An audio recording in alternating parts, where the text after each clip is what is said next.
Thank you, everyone. Here we are again on March 21st. We're fastly approaching April, which is when the board will approve the budget. So in the essence of time, this is a very, very lengthy presentation. It will be posted on the website.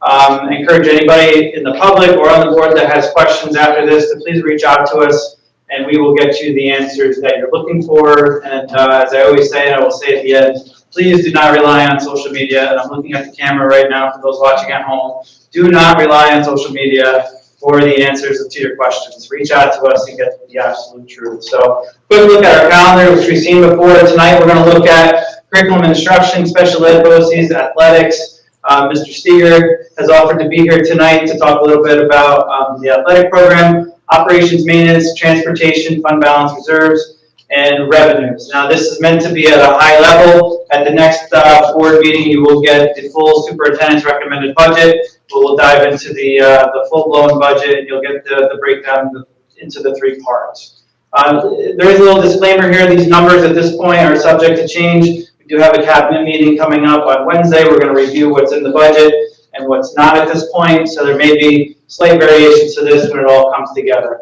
We've talked about the goals for a couple meetings now. The guiding principles, the mission. I'm not skimming over these because they're not important. It's just in the essence of time, and we've seen them a number of times already.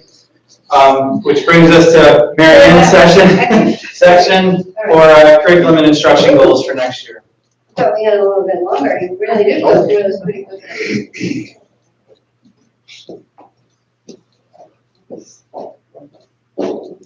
So you all know the goals, and I'm really lucky because curriculum instruction, in my opinion, is really one of the most valuable parts of the district because it's providing everything for the kids. And really, it's like 80% of our budget, or somewhere around 80% of the budget is programs. So I was talking to Brad earlier, and really, when it comes to programming, I talk about academics, I talk about social emotional, I talk about the racial equity and the equity, diversity. But really, our main goal as a district is to provide numerous opportunities for students so that they're going to be engaged in their learning, that they're going to want to attend school, that they're going to find something that they can hold on to, and so that when they leave Valley Central High School, that they're going to be prepared either to go to college if that's their choice, or to get right into a career. So these are our goals, as I pretty much all went through as I was talking to you. So I don't think, and also part of the curriculum and instruction is the professional development. And I'm a big believer in that it should be differentiated, that we don't want to do one size fits all, a PD for teachers. Sometimes we need to do that, but that it really should be based upon their needs. And we really want people to believe that we should all have a growth mindset, that there is something that everybody can learn, whether you've been here as long as John has or as long as Brad has, that we are all learning every day. Here. So these are some of the curriculum projects that we're working on. I'm very happy. I told you that our goal was 20 summer enrichment programs. I am pretty sure that we have met that goal. I will know for sure, but we have 6 music alone, 2 art, we have a couple world languages, we have 2 physical education enrichments this summer, so that's going to be great. So I think we're up to about 20. And again, it's so that kids continue to be excited about coming to school. The alignment of the K-12 STEAM program I've talked about, we are working with a consultant whose area is technology to make sure that our programs are all aligned K-12, that we don't have any gaps and that we're not adding electives that are not going to be meeting the needs of kids in the future. We're very excited about, the high school science curriculum writing. It's actually science and math. Just about every math curriculum needs to be rewritten this summer. The department chair of the math department, the next gen standards, all of the regents are going to be changing in the area of math. I think starting in 2024 is the first one. So they do want to start rewriting those curriculums. We had a man come in, Paul Anderson, to talk about changing the curriculum now, even though the science regions aren't going to be changing until a little bit after that, but that we should really start to be integrating the next gen standards into our curriculum now at the high school, which we are already doing at the middle school and the elementary school.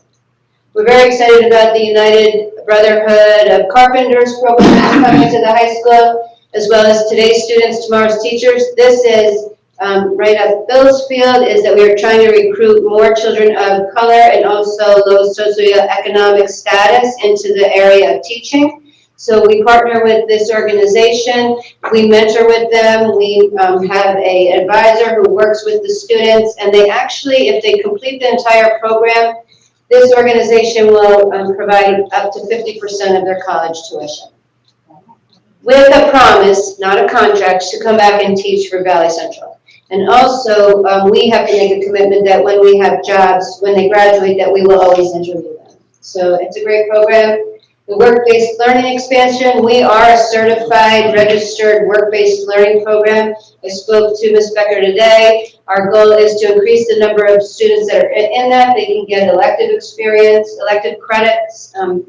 We had about 7 students, not counting the Community as Schools program, but that is going to get wrapped up into the registered work-based learning program. So she has been working with Randy Green to increase the number of internships that we have in the community, so we're very excited about that. Also, this is exciting too, the practical assessment exploration, we began it last year. This is for our life skills students at the high school, where it is a work-based learning program right within the life skills program. They set up the whole classroom. Teachers are the employers, the students are the employees. There's different tasks and different skills that the children must master, which will help them to get jobs when they leave the high school. A lot of these we talked about is our social equity initiative, our revision of our curriculum, looking at curriculums to make sure that they are diverse. We are going to be working with the K-12 art teachers this summer to build a K-12 art scope and sequence, which we have already done for music. Then we intended to do art the next year, and then COVID hit, and we didn't do that. Our social emotional learning programs, you know that we've been working on Yale Ruler, and one of the principals said the other day to John, I wasn't there, but she had said, you know, can we just be really careful that we don't add more initiatives? We have so much going on. So it's not really, this budget is really going to continue to support all the great things we've been doing, and that we shouldn't do for like 2 years and then just throw away. So Yale Ruler is ongoing professional development. There's trainers, training that gets done at the half days. The panorama climate surveys, we have finished our first round. We're going to be giving those again in June. All of that data has been shared with the principals and the building equity teams. They're going to do this again in June and then start to build action plans based upon that data. Safe School Ambassadors, Rachel's Challenge. A possible collaboration with Orange County. We are on a list to bring a mental health professional here to the district. It's a very small startup fee. They would get an office here so that they could work with families before and after school and during school, and this would be for children, you know, that had a diagnosis, that possibly even had medication, but this person would be, and they would do family counseling as well.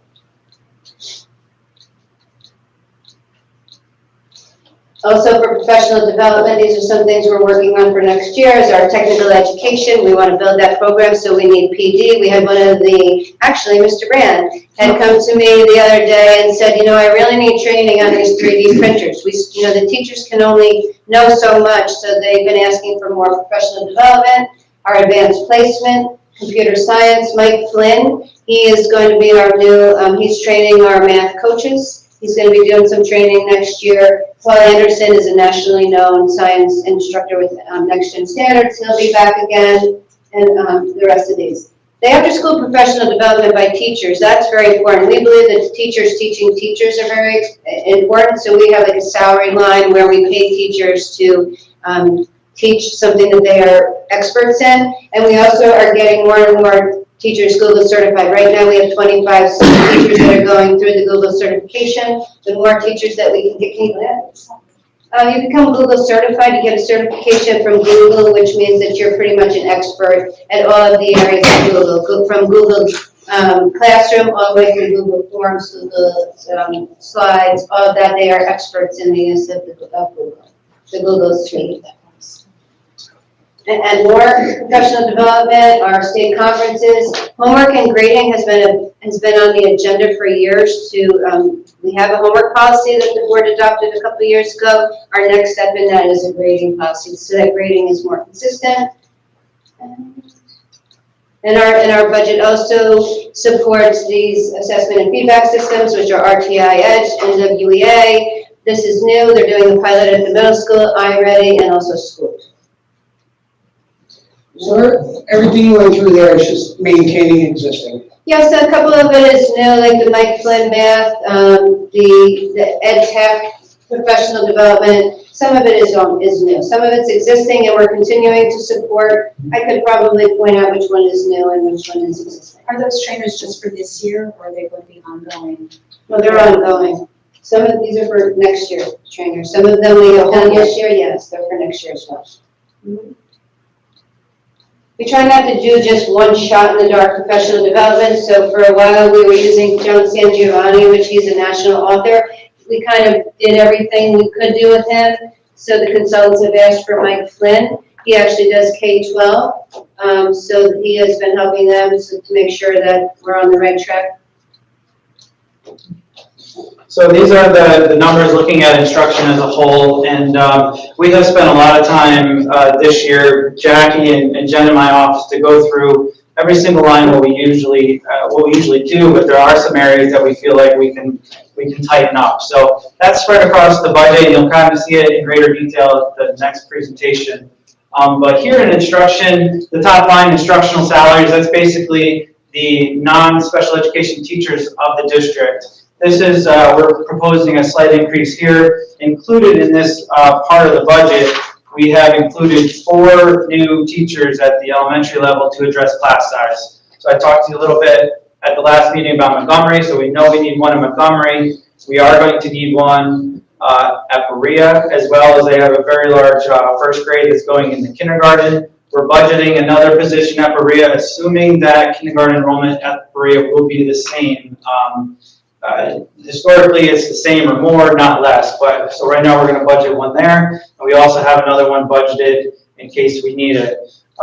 Included in this as well is a 1.4 teacher to address other needs in the district, and I'll explain that more at the next meeting. Social studies teacher at the ALC has been requested, and a 0.4 of a family and career science teacher.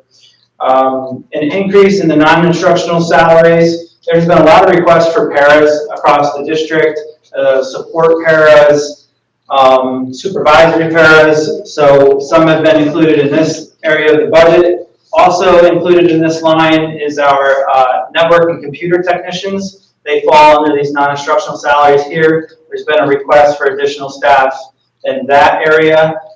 So right now we have a little bit of money that's budgeted in, and when this all comes together next week, at the next meeting, we can go into a little bit more detail with that. Equipment, so as you see, last year we had nothing budgeted, and now it's 145. So really, this is a reallocation from another area in the budget where we had equipment budgeted at $120,000 for in the computer area of the budget. That's better placed here.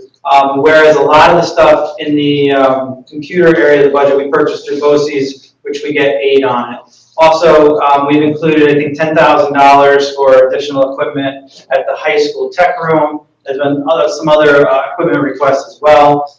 Contractual, this is an increase. One of the things that we're proposing this year is an allocation for student field trips. One of the things that we have not been able to budget for over the last few years is district paid field trips. We've taken field trips, a lot of them are fundraised. A lot of them we just pull from other areas of the budget. We would like to build in a set amount per student that they would have to go on field trips. BOCES runs an excellent program developing these COSER agreements with places that students can go and they're instructional based. The good news about using them is that we will get aid back on them the following year. But as of right now, the numbers have been put in this area of the budget. And then we'll see how the year goes, and we can transfer them to BOCES, the BOCES area of the budget as necessary. This is the curriculum and instruction area of the budget, instructional salaries. just a standard contractual increase there. Same with non-instructional, no equipment, contractual supplies, and the total here is going up from total budget amount from 563 to 55 to 631. I think Mary Ann will tell you the last couple of years of COVID, we haven't been able to do a lot of professional development, but we have seen an uptick in that. It is nice to see the groups of teachers coming in here in the mornings and in the afternoons, which we haven't seen much the last few years. Special education and BOCES. So this is our district data that's available on the NICEAD webpage. This shows that we have 840 students, school-age students that are classified with disabilities and classification rate of 17.6%. I'm fully aware that that $840 number does not agree with an 842 number in the following slide or two down here. Why that's the case, I have no idea. This data comes right from SED, and I just have not made it a priority to follow up with them to see how it's slightly off. What? And I apologize, one more. And I meant to ask you the other day when you asked me to review that, and I had a question, and I got interrupted. I don't mention who interrupted me, but anyway, the 47, the district enrollment, what does that number represent? 4773. So Jackie can probably, it's probably all of our students, in district and out of district students. Okay. Yeah, that's, thank you. You're welcome. I appreciate it. This slide, it's been in the presentation in the last few years. Even though it does show a spike, it really is kind of insignificant. We're going from 17.4% to 18.2%, down to 17.4%, and then ticking back up. So just as a point of information, I know it kind of looks alarming when you look at it that way, but we've averaged right around 17%. These are the classification by category. I'm not going to go through them, but you can see overall we are down slightly for the 21-22 year compared to the 2021 year, 856 to 842. CSE placements on Vets Day, that's the day in October, where we take a measurement of snapshot in time of the students that we have. Here we go. 855 compared to 822, so we're seeing a downward trend this year. Special education budget overall, we are, if you see, we are able to hold that flat and slightly decrease. Instructional salaries there, that is an area where we are kind of seeing a significant amount of breakage, and also we're able to utilize the grants as well. Non-instructional salaries, this has to do with the additional para requests, especially we're going to be adding at least 6 at the middle school to address some needs in the 15-1 program there. Contractual, based on historical expenses, we've brought that down from 431 last year to 382. Supplies has increased from 25 to 44. So overall, 11.7 to 11.7 year over year. BOCES as a whole provides a lot of services to the district. Just kind of hit on a few of them here. Oem Facility Services, they do our fire inspections, health and safety, data processing.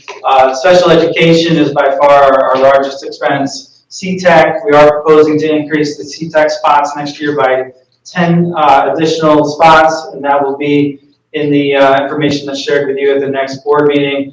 Computer hardware and software services, it's to our advantage to purchase as much hardware and software through the BOCES as we do get a large amount of aid back on that. Print shop, this is a service that they started a few years ago that we really have taken advantage of. Believe it or not, they have printed the pictures that are in this room here. In addition, they print our budget newsletter, the Viking Press, student handbook, business cards, envelopes. We have steered all of our purchasing of printing needs to the BOCES.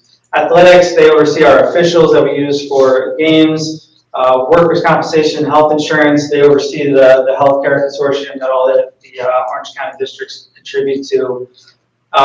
Just overall next year, pretty much a standard 2% increase here. I think that's slightly less. 7.6 to 7.8 as it's proposed now.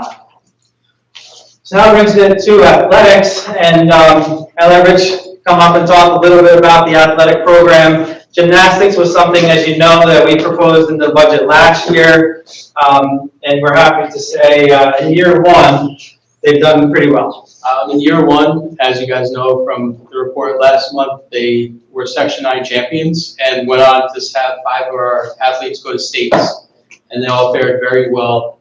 A little information is that out of the entire Section 9 team going to states, Valley Central comprised 50% of that team. And we were able to finish 4 places higher than they've ever finished before. So I think that's pretty impressive for a first year, and they are very grateful. I am very grateful that the Board of Education and our community took the chance to add this program, especially right in the middle of COVID. So thank you. Other school districts are probably not so grateful. They are not. Okay, so this year we had 15 programs. It lists the number of athletes in each program. We have 85 coaches. That includes both paid and non-paid. So we do have some coaches who are volunteers. And point of information, I was talking to Rich before, you approved a non-paid coach on the agenda tonight. And not only are these coaches non-paid, in order to coach for us, they have to go and personally pay to have their fingerprints done, which I think now is over $100. So, And certification. Right. and certifications. And they have to maintain CPR, first aid, AED training, and then they have to continue on with a program within 3 years to become coaching certified by the state. This is a slide that I'm very proud of. Our scholar athlete teams and student athletes, our kids are amazing. A lot of concerns coming out of COVID were how are our students gonna, do grade wise? I believe our student athletes did extremely well. I think at this point in time, it's fairly evident that athletics is that carrot that a lot of our kids need. For me, it was when I was in school. Athletics, extracurricular activities, things like the play, band, those are the things that get kids who may struggle or may not be interested in school to really start to flourish. And these students not only flourished, but they had a grade point average of 90 or better. That 198 is between the fall and the winter. Our spring just started, so we're not sure what that's going to look like, but I have a strong feeling it may be, close over 100 at this point, just simply based on our numbers of our spring sports. Just so you're aware, our spring track and field teams between varsity and modified is close to, if not over 200 at this point. It's pretty impressive to watch them practice right now. It's a well-oiled machine out there. Thanks, Rich. So looking at the athletics budget overall, instructional salaries, it's basically our coaches, and Rich's salary is in there as well. Contractual increase there, plus there's been a request for an assistant gymnastics coach, whereas we've only had one in the past, and also an assistant coach for the diving program. So as of right now, those numbers are built in, and we'll explain that in a little more detail when the budget comes together at the next meeting. Non-instructional salaries, it's the clerical in the office down there, and an equipment request. Rich, maybe you can talk a little bit about that. Historically, we have not budgeted any equipment there, but talk a little bit about your request. The equipment requests are, I'm not sure if all of you are familiar with the middle school volleyball net system. It was there a very long time ago, even longer than I've been around, right? Maybe even longer than I've been alive. Most of our officials come in and they're like, is this safe? And I'm like, you're the official, so you gotta tell me. And they're always like, we'll let it go. So I think at this point, it's been there a long time. It's on its last leg, so we would like to replace that. Another thing that we're looking to replace is the wind screens for our tennis courts. Those are the big green tarps that are hanging, that have holes in them now. So we would like to replace those. And I think at this point, I would prefer to put in something, one with school colors, two maybe with our logo on the front of it, so it's something we'd be proud of. The third thing that's included in that amount is the basketball hoops in the gym in the high school have retraction systems that bring them up for volleyball games. And right now, somebody has to attach a screwdriver or the screwdriver to it and hope that it stays connected to get them to go up and down. And the company that comes in to do the inspection said that it's very old and it should be replaced. And it's hung up there by cables, so for safety reasons, I think it's important that we do that. Thanks, Rich. Overall athletics, a slight increase, 847 to 899 as it's proposed. See, we had a lot of students in attendance tonight. Did they tell you there's a quiz on this stuff tomorrow morning? Mm-hmm. First period? So we'll keep going, sorry. Give your paper to Mrs. Clark, but she'll help you. She has all the answers. So I'll try to stand back. No doubt. How many unpaid coaches do we have? What was the question? How many unpaid coaches do we have? I would have to go and check. It's quite a few though. We have a large number of our coaching staff is unpaid. Are we allowed to at least pay for the fingerprints and certification? Mr. Miller, question. Probably have a conversation outside of the board meeting on that one. Okay. We never have in the past. Okay. It's not just the fingerprint certification, it's the DASA, it's the first aid. Some need it, some don't need it, so it's. Certainly, we could talk about it. Operations and maintenance, and I know this is going to kind of look back at the last year, but just some things we wanted to highlight here. A lot of work was done at the high school. First floor lockers were painted, auditorium was repainted, new lighting. This was a fuel tank that was removed recently behind, obviously behind the high school.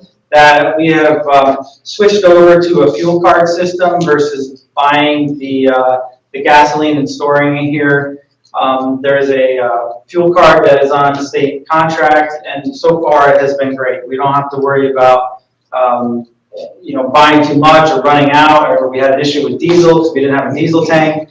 But the purchase system has worked out very, very well for us. So the tank can go. We don't have to worry about that mess anymore.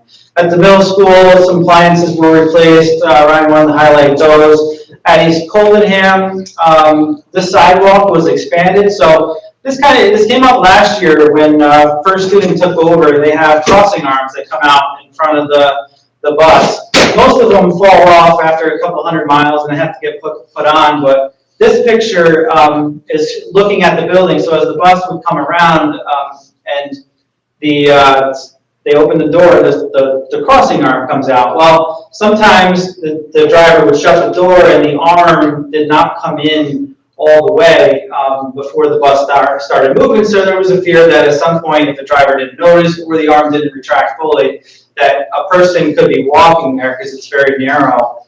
So East Coldenham requested to have that sidewalk extended, which we were able to do over the summer last year, and that's the end result. The stairs needed some TLC in the front, so they were done as well.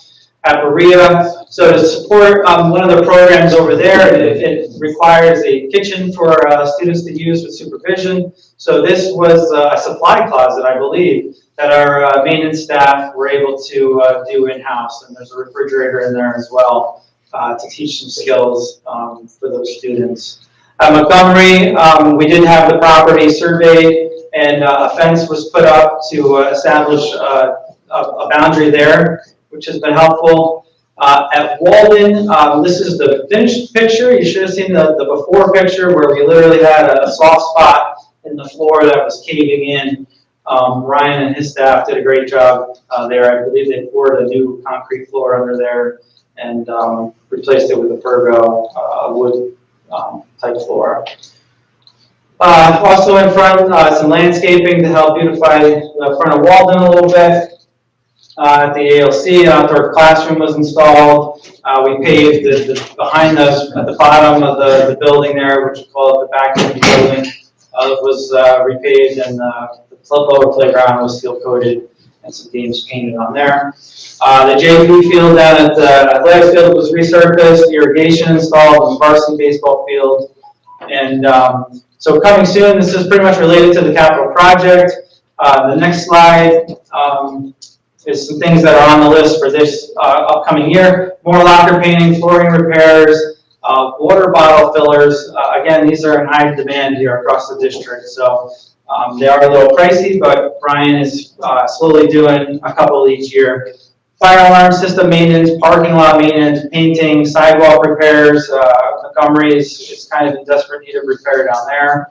Lawn and snow removal equipment replacements. So we have not replaced any of those vehicles in a number of years. Ryan has requested that we buy 2 new plow trucks and replace a plumbing van. So they are going to be built into the budget, offset by using fund balance. Remember I told you our best use of fund balance is for one-shot items and not expect them to recur next year. So we will be building them into the budget and offsetting them by using fund balance to pay for them. Heating and ventilation repairs and maintenance. This building is starting to show its age, which you'll see later as far as getting this front door replaced. The carpet is in need of replacement. Heating and ventilation system is original to the building, along with just general repairs throughout the district. Operations and maintenance budget overall, right now it's only proposed that it's going up from 5165 to 5381. Proposed transfer to capital projects. So here's a little history behind this and why these are so valuable to do is you don't have to borrow and go through that expense. In 2019, the voters approved the 258,000 projects. So these are capital projects that you pay for out of pocket. And they go through the approval project just like anything else, but it's small scale and allows you to get some work done that you need without going out to a big project. Voters approved the $258,000 project to replace the stage lighting at the high school. Happy to report that is near complete. We did come in a little under budget, so we're looking at what else we could do down there.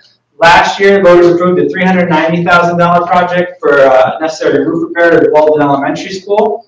That is supposed to begin this summer. So for next year, we're proposing to decrease that amount slightly. However, we do have 2 needs that we do need to address here eventually, and we're going to propose to you a replacement of the football scoreboard and the front entrance door here. This is a picture of the stage lighting project coming together. That system was original, and a lot of the controls, you could not get parts for it. And as John was talking about before with the play, and they always do a great job, and this year it should be even better with the new system that we have down there. We are proposing to replace the aging football scoreboard, and maybe Bill or Rich can talk a little bit about this and the importance of it. Rich, if we do not have a working scoreboard, what happens? Right now, we can host home football games if our scoreboard in fact works. If it doesn't work, we cannot host home football games. I have been crossing my fingers every time we turn on the scoreboard to make sure that it does come on and operates a bit efficiently. There have been a few times, 3, that I've had to call, Ryan and the tech guys for help because it wasn't operating the way it was supposed to operate. A couple other things that are coming into play. It's also used for lacrosse and some of our soccer games. Lacrosse is going to be moving to a shot clock system, and we're going to need to have a shot clock on the field for lacrosse games in the future. It's either supposed to happen not this year, but possibly next year. It's not definitive yet, but when that happens, we will have to at least buy a shot clock for the lacrosse games. So this is something that has been around for at least 34 years old, and it's time. The maintenance crew, Ryan is, said it's going to not turn on one day, and we'll need to buy one at that point, but it's better to plan for it. So, and I agree with you. And it's not just the board itself, it's also the control panel. And then when something goes wrong, you call the company and you can't even find parts to fix it. So you end up ordering a whole new control panel, which isn't cheap. Right. And I think that twice when I was using it. with the construction project for the bathrooms, athletic bathrooms, and the concession stand, that's where the electric panels are located to turn on the scoreboard. So part of my fear is that when we do that work, will that somehow impact the current scoreboard system? So. So we would like to propose that to the voters. The way these projects work is it's not a separate resolution. It is built into your budget as an identified line, and you do have to talk about it during budget presentations, and you also have to note it in the budget newsletter that goes out so the voters are aware that their vote for the budget is also a vote to either support, either in favor or against this transfer to capital project. One other, these are just some examples of what it could look like in the future. We would have to see what works with the budget. As of right now, these were just some examples that were provided from Dectronics a few years ago when this idea was kicked around. We just, because of the scope of it, we are not able to just pull the old one down and put a new one up. It's going to be a capital project. The front entrance door here at Central Office, original to the building, well past its useful life. It needs to be done, more or less. This is something that has been on the radar for a while. It's not cheap. They're estimating this to be about $80,000, believe it or not, because of the way that it's set up there as a storefront. But it is falling out. We literally have holes in the front entrance door of the administration building here. In addition, these columns have been kind of supported with temporary, I think, steel plating that's been welded over it. So Band-Aids have been put on. It is just time to give it some attention and get it replaced. Transportation. So John was talking a little bit about First Student a little bit before, and I don't know, we can't say enough good things about them. Knock on wood. They really go out of their way to not only recruit and maintain their employment over there, but to provide service to us. And it has been an absolute partnership and a dream to work with them. I've told them those bus drivers that drive for them are no less valuable than a teacher or administrator in the building. Even though they don't work for us, they absolutely hold as much volume. We have not missed a route all year, believe it or not, and that is something that I don't think any other school district can say. We kind of dodged a bullet there in 1 week over the winter where we were looking like we were going to be a little short, but COVID was at its high point.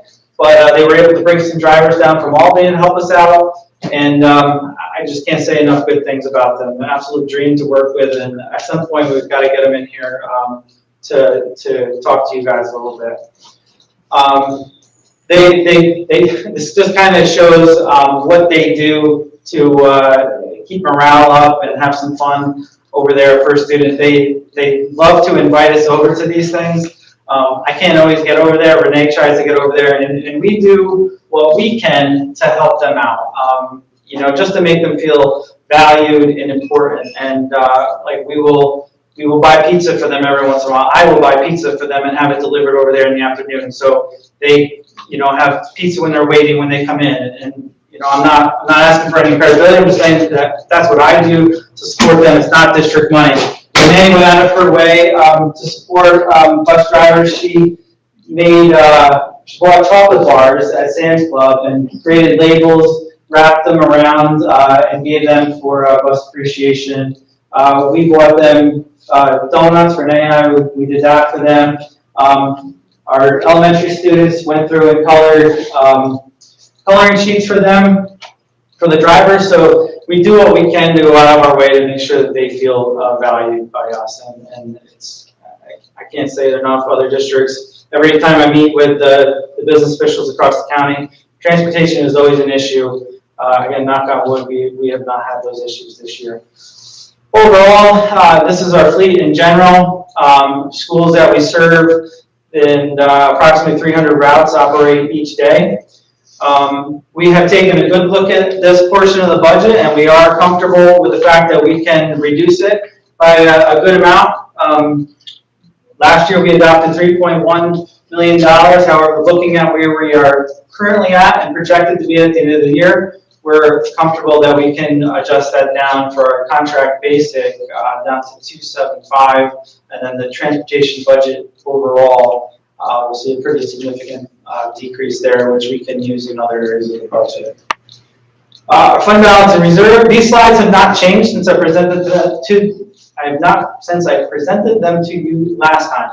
They're exactly the same, so I'm gonna skip over them. This numbers, we will present these to you next week. At the next board meeting, the reserves stay the same. Our revenues, of course, our revenues have to equal our expenditures. So our tax levy limit this year is 4.4%. It's just how the calculation works. They talk about the 2% tax cap. That is just one number in the calculation, right there, 1.02. I can tell you, I won't tell you the exact number, but I can tell you that the budget that we propose to you will not be at the tax levy limit this year. With the increase that we are seeing in state aid, plus other savings that we were able to find in the budget, we do not need to go to tax levy limit. It's totally up to the board if you would like to, but it is not going to be recommended by the superintendent. Here is a quick look at our revenue.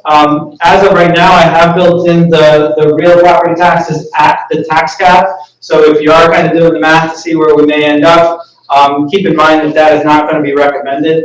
Our pilot number, that is increasing this year from 2.8 to 3.3 next year. Our state aid is where we are going to see a significant increase. You've heard that.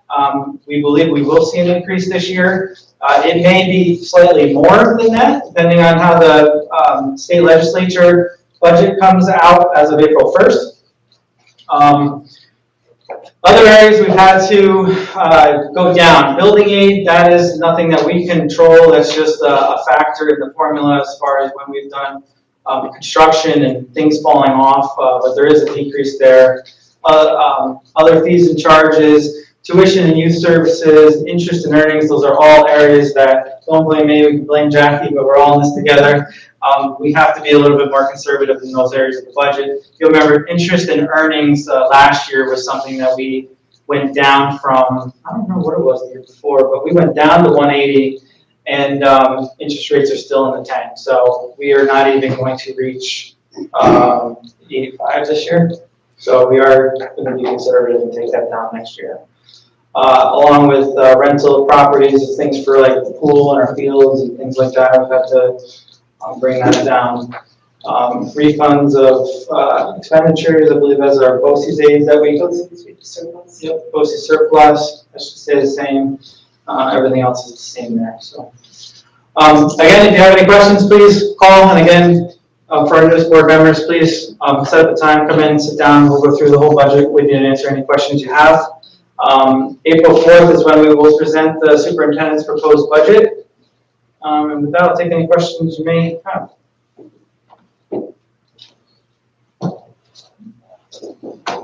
Good? Questions? All right. Actually, you know what, might be a Rich question.